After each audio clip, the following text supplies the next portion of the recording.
Hello to everyone.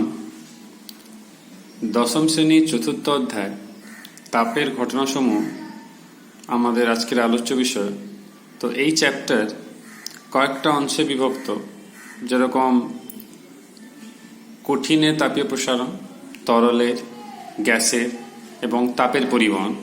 তো আমাদের প্রথম আলোচনার বিষয়বস্তু হচ্ছে তাপীয় প্রসারণে কঠিন পদার্থের প্রসারণ। আমরা বইতে দেওয়া, তোমাদের ছায়া বইতে দেওয়া দুটো ঘটনা সম্বন্ধে আগে উল্লেখ করব। সেই ঘটনাগুলোর ব্যাখ্যা যদি আমরা একটু ভাবি, তাহলেই বুঝতে পারবো যে তাপ প্রয়োগে কঠিন পদার্থের প্রসারণ হয়। সবচেয়ে প্রথম ঘটনা তোমরা ছবিতেও দেখতে পাচ্ছ। ধরো একটা কাঁচের শিশিতে, সেই শিশির মাথায় একটা ধাতব ছিপি লাগানো আছে, যেরকম তোমরা সিরাপগুলো খাওয়ার সময় তোমরা দেখতে পাবে। ধরো সেই ওষুধটা তুমি খেতে চাইছো, কিন্তু কোনোভাবেই সেটা খুলতে পারছো না, অত টাইট আছে। আমরা সেই কাঁচের শিশিযুক্ত সেই বোতলটাকে কি করলাম না, গরম জলের মধ্যে সেটাকে ধরো কিছুক্ষণ ডুবিয়ে দিলাম। তারপরে দেখলাম সেই আটকানো ছিপিটা খুব সহজেই খুলে গেল। তো এর কারণ নিয়ে একটু পরে আলোচনা করব। দ্বিতীয় ঘটনা, আমরা ধরো গ্রামের একটা কামারশালায় গিয়ে দেখলাম যে কয়েকজন একটি গরুর গাড়ির চাকায় বেড পরানোর চেষ্টা করছে। তো তুমি দেখে মনে হলো যে বেডটা চাকার চেয়ে সামান্য ছোট। এটা দেখে তুমি ভাবলে যে আবার নতুন করে বেড হয়তো তৈরি করতে হবে, কারণ ছোট আছে। কিন্তু এরপরে যা দেখলে সেটা তোমাকে অবাক করে দিল। ওই লোকগুলো যে বেডটাকে পরাচ্ছে, ওরা দেখলো সেই লোহার বেডটাকে গরম করলো, গরম করে সুন্দর চাকায় ঠিক লাগিয়ে দিল। কিন্তু তারপরে বেডটাকে ঠান্ডা করলো। ঠান্ডা করার পর দেখা গেল সুন্দর চাকার সঙ্গে দৃঢ়ভাবে আটকে গেল। কেন এরকম হলো? দুটো ঘটনার পেছনে একটা জিনিস পরিষ্কার, যে তাপ প্রয়োগ করলে কঠিন পদার্থের প্রসারণ হয়। যেরকম তোমরা প্রথম ঘটনাটা দেখলে যে আমরা তাপ দিয়েছি, সে যে ধাতব ছিপিটা ছিল সেটা প্রসারিত হয়ে খুলে গেল। আর দ্বিতীয় ক্ষেত্রে আমাদের সেই বেডকে কি করেছি, গরম করেছি। তার মানে একই তাপমাত্রা বৃদ্ধিতে একই দৈর্ঘ্যের সকল পদার্থের প্রসারণ কিন্তু একই কিন্তু হয় না। ভিন্ন ভিন্ন পদার্থের ভিন্ন রকমের প্রসারণ হয়। আবার সমদৈর্ঘ্যের যদি ভিন্ন কঠিন পদার্থ নেওয়া হয়, তারপরেও যদি একই তাপমাত্রার প্রয়োগ করা হয়, তাতেও কিন্তু প্রসারণ একই হয় না। আমি তোমাদের একটা ছোট্ট পরীক্ষা এই সম্বন্ধে একটু বলছি। দ্বিধাতব পাতের পরীক্ষা, নাম থেকেই বুঝতে পারছো দ্বিধাতব, তার মানে দুটো ধাতুর সমন্বয়ে তৈরি। তোমরা ছবিতে দেখতে পাচ্ছ এই ওপরেরটা পিতল আর নিচেরটা লোহা, তাহলে দুটো ধাতু, দুটোকে রিভেটিং করার মতো কিংবা রিভেট করে সংযুক্ত করা হলো। তার মানে দ্বিধাতব পাত হচ্ছে একটা সংস্থা। এবার সাধারণ উষ্ণায় কি হয় না, দ্বিধাতব পাতটি সোজা থাকে, যেটা তোমরা দেখতেও পাচ্ছ ছবিতে। সেই সোজা যে থাকছে, কিন্তু যখন তাকে উত্তপ্ত করা হচ্ছে তখন কিন্তু লক্ষ্য করে দেখো পিতলটি বাইরের দিকে আর লোহাটি ভিতরের দিকে বেঁকে যাচ্ছে। প্রথম ক্ষেত্রে পিতলের যে প্রসারণ সেটা লোহার তুলনায় বেশি, তাই বাইরের দিকে চলে গেছে। আর লোহার যে প্রসারণটা রয়েছে, তো লোহার তুলনায় দ্বিতীয় ক্ষেত্রে আমরা কি বলতে পারি, লোহার তুলনায় পিতলের সংকোচন বেশি হয়েছে। তোমরা দুটো ছবিতেই দেখতে পাচ্ছ। এখান থেকে আমরা পরিষ্কার হলাম উষ্ণতা বৃদ্ধিতে পিতলের দৈর্ঘ্য প্রসারণ লোহার তুলনায় বেশি, এবং তাপমাত্রা যখন হ্রাস করা হচ্ছে তখন পিতলের যে দৈর্ঘ্য সংকোচন সেটা লোহার তুলনায় বেশি। এইরকম যে পাত উষ্ণতা যে নিয়ন্ত্রক যন্ত্র পাওয়া যায় বাজারে, যাকে আমরা বলি থার্মোস্ট্যাট, সেখানে এই রকম নীতি কিংবা এই দ্বিধাতব পাতের প্রয়োগ রয়েছে। তাহলে এখান থেকে আমরা কি সিদ্ধান্ত নিতে পারি? সমদৈর্ঘ্যের বিভিন্ন কঠিন পদার্থের উষ্ণতা একই পরিমাণ বৃদ্ধি করলেও প্রসারণ ভিন্ন হয়, যেহেতু তারা ভিন্ন ভিন্ন পদার্থ। এরপরে আমাদের আলোচনার বিষয়বস্তু হচ্ছে কঠিনের কত রকমের প্রসারণ হয়ে থাকে। না, যখন আমরা তাপ প্রয়োগ করি তখন কঠিন পদার্থের দৈর্ঘ্য, প্রস্থ, উচ্চতা সব দিকেই কিন্তু পরিবর্তন হয়, মানে প্রসারিত হয় কিংবা প্রসারণ হয়। এই প্রসারণ কঠিনের ক্ষেত্রে আমরা একে বলি কঠিন পদার্থের তাপীয় প্রসারণ। এই কঠিন পদার্থের তাপীয় প্রসারণ 3 রকমের হয়ে থাকে: দৈর্ঘ্য বা রৈখিক প্রসারণ, ক্ষেত্র প্রসারণ ও আয়তন প্রসারণ।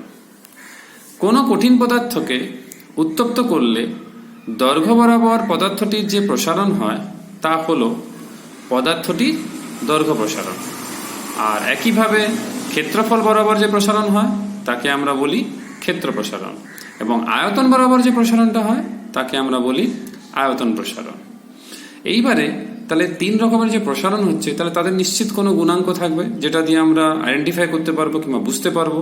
তো সেই 3 ধরনের গুণাঙ্কের সংজ্ঞা, একক, মাত্রা, এগুলো খুব গুরুত্বপূর্ণ আমাদের পরীক্ষার জন্য। প্রথম আমরা আলোচনা করব দৈর্ঘ্য প্রসারণ গুণাঙ্ক। কোনো কঠিন পদার্থের প্রতি একক উষ্ণতা বৃদ্ধিতে প্রতি একক দৈর্ঘ্যে যে পরিমাণ দৈর্ঘ্য প্রসারণ হয়। প্রতি একক দৈর্ঘ্যের কথা এই কারণে বলা হয় কারণ দৈর্ঘ্য কম বেশি হতে পারে। প্রতি একক দৈর্ঘ্যের হিসাব থাকলে আমরা যে কোনো দৈর্ঘ্যের জন্য প্রসারণটা বের করতে পারি। তাহলে সংজ্ঞা হচ্ছে কোনো কঠিন বস্তু কিংবা পদার্থের প্রতি একক উষ্ণতা বৃদ্ধিতে প্রতি একক দৈর্ঘ্যে যে পরিমাণ দৈর্ঘ্য প্রসারণ হয় তাকে ওই কঠিন পদার্থের দৈর্ঘ্য প্রসারণ গুণাঙ্ক বলা হয়। তাহলে গাণিতিক রূপ কেমন হবে তোমরা মনে রাখবে। এই কঠিনের দৈর্ঘ্য প্রসারণ গুণাঙ্ককে আমরা আলফা অক্ষর কিংবা গ্রিক অক্ষর আলফা দিয়ে ডেনোট করি। ধরা যাক প্রাথমিক উষ্ণতা T1 এ কোনো কঠিন পদার্থের দৈর্ঘ্য ছিল L1। উষ্ণতা বৃদ্ধি করার পর T1 থেকে T2 হলো, স্বাভাবিকভাবে দৈর্ঘ্য বৃদ্ধি পেয়ে L2 হয়েছে। তাহলে আলফার সংজ্ঞা কি দেবো না, আমি এক্ষুনি বলেছিলাম যে পরিমাণ দৈর্ঘ্য প্রসারণ হয়, তাহলে প্রসারণ কত হবে L2 মাইনাস L1, কারণ L1 আগে ছিল L2 এখন হয়েছে, তাহলে বৃদ্ধি কত L2 মাইনাস N1। তারপরে বলেছিলাম একক পরিমাণ উষ্ণতা বৃদ্ধি, তাহলে T2 মাইনাস T1 সেটা দিয়ে ভাগ করবো কতটা বৃদ্ধি পেয়েছে উষ্ণতা। তারপরে কি বলেছিলাম প্রতি একক দৈর্ঘ্যে, তাহলে শুরুতে কত দৈর্ঘ্য ছিল তাহলে L1, তাহলে আলফা সমান L2 minus L1 by L1 T2 minus T1। রাশিমালা লিখতে দেয় পরীক্ষায়। এই দৈর্ঘ্য প্রসারণ গুণাঙ্কের একক আমরা কিভাবে নির্ণয় করবো না, উপরে দেখো L2 মাইনাস L1, তাহলে দৈর্ঘ্যের সাথে দৈর্ঘ্য বিয়োগ করলে দৈর্ঘ্যই পাওয়া যাবে, তাহলে ডাইমেনশন সে Lই থাকবে, তাহলে দৈর্ঘ্যের একক। এটাও L, তাহলে দৈর্ঘ্যের একক। এটা হচ্ছে উষ্ণতার একক, তাহলে দৈর্ঘ্যের একক দৈর্ঘ্য একক কেটে যাচ্ছে, পড়ে থাকছে উষ্ণতার একক, সেটা উপরে গেলে আমরা উষ্ণতার একক ইনভার্স বলতে পারি। তাহলে এখান থেকে আমরা সহজে এককগুলো বলতে পারি, ডিগ্রি সেলসিয়াস ইনভার্স সিজিএসএ, এফপিএসএ কি হবে না Fahrenheit inverse, degree Fahrenheit inverse, আর এসআইতে হবে কেলভিন ইনভার্স। এইখানে তোমরা একটা ছক দেখতে পাচ্ছ, বিভিন্ন কঠিন পদার্থের প্রসারণ গুণাঙ্ক রয়েছে। এই প্রসারণ গুণাঙ্ক দেখে আমরা কিন্তু আইডিয়া করে নিতে পারি কতটা পরিবর্তন হবে 1 ডিগ্রি সেলসিয়াস উষ্ণতা বৃদ্ধিতে। লক্ষ্য করে দেখো প্রত্যেকের ক্ষেত্রে আলাদা রয়েছে, তোমাদের আলাদা করে কোনো মনে রাখার প্রয়োজনীয়তা নেই, তবুও বেশি কম কার কিরকম আছে সেই ধারণাটা রাখা ভালো। পরীক্ষাতে 1 নম্বরে এরকম প্রশ্ন হয়, কোনো একটা মৌলের নাম নেওয়া হলো, ধরো সে লোহা, সে তামা হতে পারে, সে অ্যালুমিনিয়াম হতে পারে, বলা হলো লোহার দৈর্ঘ্য প্রসারণ গুণাঙ্ক অত 12 × 10⁻⁶, যে কোনো মান হতে পারে অন্য কোনো পদার্থ হলে 12 × 10⁻⁶ পার ডিগ্রি সেলসিয়াস। ডিগ্রি সেলসিয়াস আছে, তোমার ডিগ্রি ফারেনহাইটে প্রশ্ন হতে পারে, আবার কেলভিন ইনভার্সেও প্রশ্ন হতে পারে, উত্তর অলমোস্ট একই। কোন লৌহদণ্ডের উষ্ণতা 1 ডিগ্রি সেলসিয়াস বৃদ্ধি করলে, যদি কেলভিনে থাকে প্রশ্ন তাহলে তুমি তখন লিখবে তোমরা 1 কেলভিন, কারণ কেলভিনে তো আর ডিগ্রি লেখা যাবে না। 1 কেলভিন উষ্ণতা বৃদ্ধি করলে দণ্ডের প্রাথমিক দৈর্ঘ্যের অত অংশ, কোনো মান লিখতে হবে না, শুধু মানটা লিখবে, কোনো সিজিএস এফপিএস ওগুলো কিছু লিখতে হবে না। দণ্ডের প্রাথমিক দৈর্ঘ্যের অত অংশ দৈর্ঘ্য বৃদ্ধি পায়। আর মাথায় রাখতে হবে আলফার যে সংজ্ঞাগুলো দেওয়া হয় তখন প্রাথমিক উষ্ণতা যে কোনো উষ্ণতাকে ধরা যায়, কিন্তু পরিমাপটা আমরা সূক্ষ্ম করতে চাই, সেই জন্য প্রিসাইজ পরিমাপের জন্য আমরা প্রাথমিক উষ্ণতাকে সবসময় 0 ডিগ্রি সেলসিয়াস ধরি। এ তো গেল আমাদের দৈর্ঘ্য প্রসারণ গুণাঙ্কের কথা। ক্ষেত্র প্রসারণ আর আয়তন প্রসারণ গুণাঙ্কের ক্ষেত্রেও একই টেকনিক আমরা প্রয়োগ করি। সেইটা হচ্ছে, এখানে যেরকম ছিল দৈর্ঘ্যের একক, তখন আমরা বলবো ক্ষেত্রফলের একক, এখানেও ক্ষেত্রফলের একক, এখানে থাকবে উষ্ণতার একক। তাহলে মনে রাখতে কোনো অসুবিধা নেই, যখন আয়তন পড়বো তখন আয়তনের একক বা আয়তনের একক ইন্টু উষ্ণতার একক। তাহলে স্বাভাবিক, এটা যখন আলফা হয়েছে, পরের গুলো কি হবে না ক্ষেত্রফল প্রসারণ গুণাঙ্কের ক্ষেত্রে বিটা হবে, আয়তন প্রসারণ গুণাঙ্কের ক্ষেত্রে গামা হবে। তাহলে সংজ্ঞাটা তৈরি করা যাক। কোনো কঠিন পদার্থের প্রতি একক উষ্ণতা বৃদ্ধিতে প্রতি একক ক্ষেত্রফলে যে ক্ষেত্র প্রসারণ হয় তাকে ওই কঠিন পদার্থের ক্ষেত্র প্রসারণ গুণাঙ্ক বলে। তোমরা খুব সহজে সংজ্ঞাগুলো লিখতে পারবে যদি প্রথমটা ভালো করে পড়ো। তারপর শুধু চেঞ্জ কি করতে হবে, প্রতি একক দৈর্ঘ্যে, এই দৈর্ঘ্যে কথাটা বাদ দিয়ে করবে কি প্রতি একক ক্ষেত্রফলে যে ক্ষেত্র প্রসারণ হয়। তাহলে দেখো পুরো সংজ্ঞাটা হুবহু মিলে যাচ্ছে, ওই জন্য অসুবিধার কোনো ব্যাপার নেই। আর গাণিতিক রাশিমালাতেও কোনো সমস্যা হবে না। এখানে আমরা কি লিখতাম, আলফা সমান L2 minus L1 by L1 T2 minus T1। তোমরা আলফার জায়গায় বিটা লিখবে, এল এর জায়গায় এস লিখবে। এস কেন, ক্ষেত্রফলকে আমরা ইংলিশে বলি, মানে পৃষ্ঠতলের ক্ষেত্রফলকে আমরা বলি সারফেস এরিয়া, তাই এখানে এস দিয়ে লেখা। তাহলে বিটা সমান S2 minus S1 S1 T2 minus T1। Interesting একটা ফ্যাক্টর বলে রাখি এখানে, আলফা হোক বিটা হোক গামা হোক, মানে দৈর্ঘ্য প্রসারণ গুণাঙ্ক, ক্ষেত্র প্রসারণ গুণাঙ্ক এবং আয়তন প্রসারণ গুণাঙ্ক, যেরকমই প্রসারণ গুণাঙ্ক হোক না কেন, একক মাত্রা তিনটেই আলফা বিটা গামার ক্ষেত্রে একই থাকে। তাহলে তোমাদের বেশি মনে রাখতেও হচ্ছে না, তাহলে তোমরা নিজেও বের করতেও পারো। তাহলে এখান থেকে একক অথবা সেম, আগের বার যা ছিল তোমরা মনে দেখতে পারো, বইতেও রয়েছে। আর আয়তনের ক্ষেত্রে কি হবে না, একই সংখ্যা থাকবে দৈর্ঘ্যের মতো, শুধু দৈর্ঘ্যের জায়গায় হবে আয়তনে, আর যে আয়তন প্রসারণ হয়। মিলিয়ে নেওয়া যাক, কোনো কঠিন পদার্থের প্রতি একক উষ্ণতা বৃদ্ধিতে প্রতি একক আয়তনে যে আয়তন প্রসারণ হয় তাকে কঠিন পদার্থের আয়তন প্রসারণ গুণাঙ্ক বলা হয়। তাহলে T1 উষ্ণতায় আবার ধরবো V1, T2 উষ্ণতায় কত ধরবো V2। কেননা আয়তনকে আমরা সবসময় V দিয়ে লিখি, কেন V ফর ভলিউম। কঠিন পদার্থের আয়তন প্রসারণ গুণাঙ্ক গামা কত হবে না, gamma equals two V2 minus V1, মানে আয়তনের পরিবর্তন বাই প্রাথমিক আয়তন V1 বাই উষ্ণতার পরিবর্তন T2 মাইনাস T1। একক আগের মতোই থাকবে, মাত্রাও আগের মতোই থাকবে। তাহলে এইখানে আমরা কঠিনের প্রসারণ সম্বন্ধে আমাদের ছায়া প্রকাশনী বইতে যা ছিল সেটা কিন্তু আমরা আলোচনা করে ফেলেছি। আমি তোমাদের আরেকটা ভালো বই রয়েছে যেখানে অনেকগুলো তথ্য রয়েছে। তো কঠিনের প্রসারণ জিনিস যা যা রয়েছে সেটা আমরা এই ভিডিওতে আলোচনা করে নেব। পরের ভিডিওতে আমরা তরলের প্রসারণটা আলোচনা করব, তরল আর গ্যাসের প্রসারণ। তো এইখানে দেখবে কয়েকটা খুব গুরুত্বপূর্ণ জিনিস রয়েছে যেটা তোমাদের কনসেপশনে খুব কাজে লাগবে তৈরি করতে। এইখানে জেনে রাখো তো দেখবে। তার আগে একটা জিনিস বলে দিই, এই থার্ড এক্সাম্পলটা, এই রেল লাইনের ফাঁকগুলোতে তোমার দেখবে এই যে পরপর দেখছো না ট্র্যাক, রেলের ট্র্যাকে এই মাঝে একটা ফাঁক দেখতে পাচ্ছ, ঠিক আছে। তো এইখানে অনেক সময় একটা ছোট প্রশ্নতে হয় যে রেল লাইনের এই যে দুটি রেলের এই যেখানে জোড়ার মুখে সেখানে একটু গ্যাপ রাখা হয় কেন না, দিনের বেলা সূর্যের তাপে বলো কিংবা যখন ট্রেন যাচ্ছে চাকার ঘর্ষণের ফলে কি হবে না উত্তপ্ত হবে। উত্তপ্ত হলে এগুলো তো ধাতু, লোহা, তাহলে প্রসারিত হবে। তাহলে প্রসারণ হলে এটা যদি গায়ে গায়ে রাখা হয় তাহলে কি হবে না, প্রচন্ড বল উৎপন্ন হবে এই ফাঁকের মধ্যে। কি হবে তখন না, রেল লাইন বেঁকে যাবে, তাহলে কিন্তু ট্রেনের দুর্ঘটনা ঘটতে পারে। এই কারণে ফাঁক রাখা হয়। তো এটা একটা জিনিস এখানে জেনে রাখাতে দেখবে কয়েকটা খুব সুন্দর জিনিস বলা আছে, তোমাদের এটা জেনে রাখা দরকার আছে। সাধারণ উষ্ণতায় কিংবা সাধারণ উষ্ণতা বৃদ্ধির জন্য কঠিন পদার্থের বিভিন্ন দিকে সমানভাবে প্রসারিত হলেও নিম্নলিখিত ক্ষেত্রে কিছু ব্যতিক্রম থাকে। কিরকম ব্যতিক্রম না, কিছু কিছু কেলাস্কার পদার্থ আছে যাদের উত্তপ্ত করলে বিভিন্ন দিকে বিভিন্ন মাত্রায় প্রসারিত হয়, মানে ইউনিফর্মলি হয় না। অবশ্য ডিটেলস না জানলেও হবে, কিন্তু তোমাদের অন্তত মনে রাখো যে সবসময় যে একই রকম প্রসারণ হবে সব দিকে সেটা কিন্তু কিছু পদার্থের ক্ষেত্রে হয় না, কিছু ক্রিস্টালের ক্ষেত্রে হয় না। ইনভারের মতো সংকর ধাতু যেটা মূলত লোহা নিকেল থাকে, এবং পাইরেক্সের মতো কাঁচ, যে কাঁচটা পাইরেক্স দিয়ে তৈরি, এগুলোতে কিন্তু প্রসারণ খুবই নগণ্য, মানে প্রায় জিরোর কাছাকাছি। তাহলে প্রশ্ন পরীক্ষাতে শর্ট প্রশ্ন রয়েছে এরকম কিছু পদার্থের নাম লেখো যেখানে প্রসারণ ঘনত্ব প্রায় জিরোর কাছাকাছি, তখন লিখবে টান করে রাখা একটি রাবার ব্যান্ডকে উত্তপ্ত করলে সেটি কিন্তু আবার সংকুচিত হয়। সেখানে অবশ্য ব্যাপার রয়েছে, স্থিতিস্থাপকতা ধর্ম ব্যাপারটা রয়েছে। যাই হোক, তোমরা অন্তত ধারণাটা রাখো। নেক্সট হচ্ছে যেটা আমরা তোমাদের একটু আগে আমাদের ছায়া প্রকাশনী বইতে আমি আলোচনা করছিলাম যে দ্বিধাতব পাত, সেখান থেকে আমাদের থার্মোস্ট্যাট যন্ত্র। তো কিছু শর্ট প্রশ্ন রয়েছে যেখানে আমাদের এরকম প্রশ্ন হয়, কিছু ব্যবহার নিয়ে আলোচনা করা হয়। তো আমি এই বইতে যেহেতু একটু ক্লিয়ার আলোচনা রয়েছে সেটার জন্য আমি তোমাদের সাথে আলোচনা করছি। একই উষ্ণতা পরিবর্তনের ফলে যে বিভিন্ন কঠিনের প্রসারণ বা পরিমাণ বিভিন্ন হয়, সেইটা আমরা আগের এক্সাম্পলে দেখেছি, সেটা দ্বিধাতব পাতে দেখেছি আমরা। যেরকম আমি তখন তোমাদের এক্সাম্পলে দেখিয়েছিলাম, একই উষ্ণতা বৃদ্ধি করলাম। ধরো আমি L সেন্টিমিটার দৈর্ঘ্যের একটা তামার রড নিলাম, সেই L সেন্টিমিটার দৈর্ঘ্যের একটা লোহার রড নিলাম। তামার প্রসারণ কিন্তু লোহার থেকে বেশি হয়, তার প্রসারণ গুণাঙ্ক তাহলে বেশি। দ্বিধাতব পাত আমি তোমাদের আলোচনা করেছি, সংজ্ঞা তোমাদের এটা লিখতে পারো, খুব ছোট। সাধারণ উষ্ণতায় সমান দৈর্ঘ্য প্রস্থ বেধযুক্ত দুটি ভিন্ন ধাতুর পাতকে রিভেট করে দিলে বা নাচি দিয়ে আটকে দিলে যে ধাতব যুগ্ম তৈরি হয় তাকেই আমরা দ্বিধাতব পাত বলি। তাহলে দুটো থাকতে হয়। এবার ব্যবহার আমি তোমাদের একটু আগে যেটা আলোচনা করছিলাম যে সাধারণত কি বলেছিলাম না, এরকম সোজা থাকে, তাই তো? আমি তোমাদের বলেছিলাম, মনে করে দেখো, এরকম সোজা থাকে।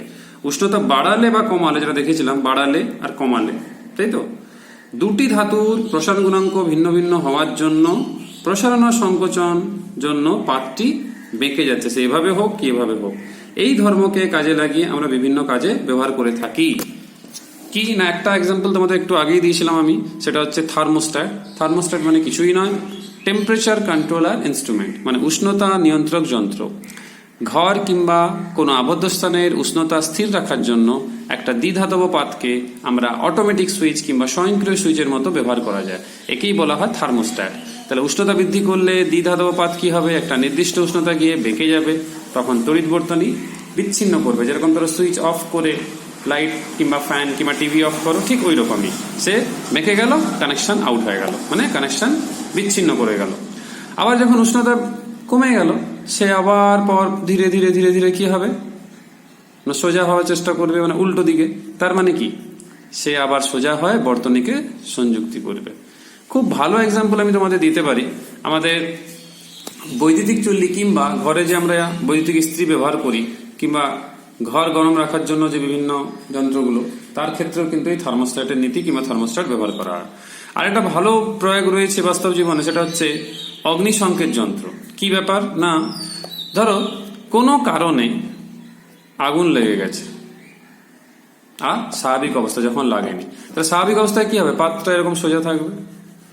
কোনো কারণে আগুন লেগে গেল, তখন কি হবে না, প্রথমে পাত সোজা ছিল, তাই কারণ মানে সার্কিটটা বিচ্ছিন্ন ছিল। যখন আগুন লেগে গেল তখন কিন্তু দ্বিধাতব পাত উত্তপ্ত হয়ে গেল, তখন তড়িৎ বর্তনী যুক্ত হয়ে গেল। ফলে যে বেলটা থাকবে, যাকে ফায়ার অ্যালার্ম বলা হয় কিংবা কলিং বেল, সেটা বেজে উঠবে, তখন মানুষ সতর্ক হয়ে উঠবে। তাহলে বুঝতেই পারছো, তাহলে বাস্তব জীবনে আমাদের এই দ্বিধাতব পাদের প্রয়োগ রয়েছে। তার নিচের জিনিসগুলো আমরা আলোচনা সবগুলোই করে নিয়েছি, কিন্তু আমি একটা কথা এখানে বলার রয়েছে, আমরা এখানে আগের বইতেও যা পড়েছি সেখানে T2 বেশি ছিল, তাই আমরা এরকম সমীকরণ লিখতে পারছি। কারণ উষ্ণতা হ্রাস করলে তো আর প্রসারণ হবে না, তখন তো সংকোচন হয়ে যাবে। আর আরেকটা কথা, আমরা এরকম সমীকরণ আগের বইতেও দেখেছি, alpha equals two L2 - L1 এরকম। কিন্তু পরীক্ষাতে এরকম প্রশ্ন থাকতে পারে, পরিবর্তিত দৈর্ঘ্যের রাশিমালা লেখো, তখন এরকম লিখতে হবে। এটা কিছুই নয়, শুধুমাত্র বজ্রগ্রহণ করে L2 কে একদিকে রেখে L1 কে একদিকে রাখা। তাহলে তোমরাও পারবে, কোনো অসুবিধা নেই। আর না হলে এখান থেকে তোমরা পড়বে। এখানে কয়েকটা পয়েন্ট খুব গুরুত্বপূর্ণ, তোমাদের পরীক্ষাতে খুব সাহায্য করবে। দৈর্ঘ্য প্রসারণ গুণাঙ্কের মান দৈর্ঘ্যের এককের উপর নির্ভর করে না, সেটা আমরা এখানে দেখেছিলাম আগের বইতেও। দৈর্ঘ্য বৃদ্ধি, দৈর্ঘ্য কেটে গেল, শুধুমাত্র উষ্ণতা থাকলো কি তাপমাত্রা থাকলো। তাহলে প্রাথমিক দৈর্ঘ্যের উপরেও কিংবা দৈর্ঘ্যের মানের উপর নির্ভর করে না। তারপর 1 ডিগ্রি ফ্যারেনহাইট উষ্ণতা বৃদ্ধি, আমরা জানি সেলসিয়াসে কত বৃদ্ধি না, 5-9 ডিগ্রি সেলসিয়াস উষ্ণতায় বৃদ্ধি। তার মানে এখান থেকে শর্ট প্রশ্ন, যদি ফ্যারেনহাইট স্কেলে তোমাদেরকে দৈর্ঘ্য প্রসারণ গুণাঙ্ক কিংবা ক্ষেত্র প্রসারণ গুণাঙ্ক কিংবা আয়তন প্রসারণ গুণাঙ্ক দিয়ে থাকে, কারণ সূত্র সবার তিনজনের ক্ষেত্রেই একই, তোমরা শুধু মানটা লিখবে, মানটা লিখে তার সাথে এই যে গুণটা করবে। তাহলে alpha F equals to 5/9 into alpha C, মনে রাখবে। আবার 1 ডিগ্রি সেলসিয়াস উষ্ণতা বৃদ্ধি সেলসিয়াসে, আর কেলভিনে 1 ডিগ্রি বাড়ানো, মানে 1 বাড়ানো, 1 কেলভিন বাড়ানো, একই জিনিস।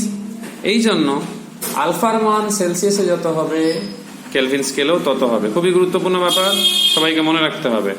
আর একটু আগে এটা আমি এক্ষুনি বলেছি তোমাদের যে আলফা বিটা গামা যাই হোক না কেন ফ্যারেনহাইটে মান বের করতে হলে সেলসিয়াসে যা মান থাকবে তার সাথে 5/9 গুণ করতে হবে, মনে রাখতেই হবে। খুবই গুরুত্বপূর্ণ, শর্ট প্রশ্নতে খুব কাজে লাগে। তাহলে এখানে আমরা কঠিনের এই যে প্রসারণ ব্যাপারে জানলাম, একইভাবে গামার ক্ষেত্রেও সেই 5/9 ছক তো তোমাদের আমি আগেই বলেছি, ঠিক আছে? তো মান কার বেশি কার কম সেটা দেখতেই পাচ্ছ, সেটা মাথায় রাখতে হবে, মুখস্থ রাখার কোনো প্রয়োজনীয়তা নেই। গামার একক আমরা জানি সিজিএসআই পিএসআর কেলভিনে, মানে এসআইতে কি হয়। মাত্রা আগের বইতে না থাকলেও যেহেতু শুধুমাত্র 1/, উষ্ণতার একক ছিল, তাহলে উষ্ণতা মানে আমরা থিটা লিখি প্রাথমিক একক কিংবা মূল একক, সেটা মনে রাখতে হবে। আর আলফা বিটা গামার সম্পর্ক পরীক্ষায় লিখতে দেয় 1-2 নম্বরে, তার মাথায় রাখতে হবে আলফা বিটা গামার যে অনুপাত হচ্ছে 1:2:3। তার মানে যদি তোমাকে বলা হয় আলফার সাথে গামার সম্পর্ক লেখো, তাহলে গামা হচ্ছে 3 আলফা, বিটার সাথে আলফার সম্পর্ক লেখো, তাহলে বিটা সমান হচ্ছে 2 আলফা। তার মানে আয়তনেরটা হচ্ছে 3 একক, ক্ষেত্রফলেরটা হচ্ছে 2 একক, আর দৈর্ঘ্যটাকে ধরবো আমি 1 একক। তাহলে ইন জেনারেল কি লিখতে পারি? Alpha equals to beta equals to gamma, অথবা অনুপাতে লিখলে alpha is to beta is to gamma equals to 1:2:3। তাহলে মাথায় রাখতে হবে আলফা বিটা গামার মান, দৈর্ঘ্য, ক্ষেত্রফল, আয়তন কারো উপরেই নির্ভর করে না, শুধুমাত্র এদের মান উষ্ণতার এককের উপর নির্ভর করে। সেটা আমরা আগেও দেখেছি, আবার এখানেও দেখছি। দেখো আয়তন কেটে যাচ্ছে, শুধুমাত্র উষ্ণতা পড়ে থাকছে। তাহলে নির্ভর করছে কার উপরে? ফাইনাল যে রাশিমালাটা শুধু নির্ভর করছে সেটা উষ্ণতার উপরে। তাই একে আমরা বলি যে এটি শুধুমাত্র উষ্ণতার এককের নির্ভর করে।